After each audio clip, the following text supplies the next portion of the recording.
home, I noticed some strange things happening. My neighbors were frantically moving out. What on earth was going on? My husband and I approached them curiously and tried to find out what was happening. But when the neighbors saw us, they fled as if they had seen a ghost. They sped away in their car, seemingly afraid that we would catch up with them. We walked out onto the main road in confusion, only to find it filled with cars. They were fleeing as if a plague had struck. Though confused, we sensed danger and decided to follow them out of town. But as we were leaving the town with our children, something even stranger happened. Cars that had just left began turning around one after another and returning to the town. What were they doing, going back and forth like that? Suddenly, my husband slammed on the brakes, fortunately avoiding a collision with the stopped vehicles ahead. It was then that I realized there was a severe traffic jam ahead. The tunnel leading out of town was already heavily guarded by government troops. Helicopters circled overhead, urging residents to return home and wait for rescue. I sensed that something terrible was happening. While some residents had returned following instructions, we remained in a state of uncertainty.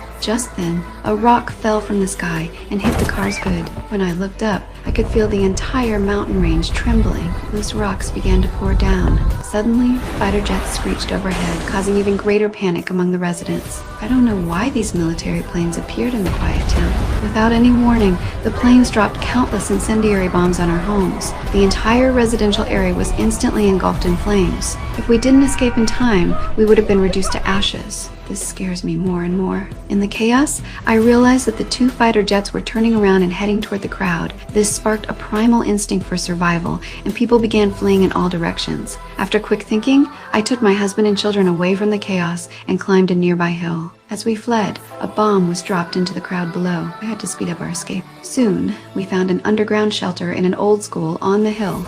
It was specifically designed to withstand a nuclear explosion. We quickly pried open the sealed hatch, climbed down the ladder, and entered the darkness. Just as the hatch closed, a bomb exploded directly above my head. This was my first close encounter with the power of a bomb. Fortunately, the shelter was sturdy enough to protect our family from harm.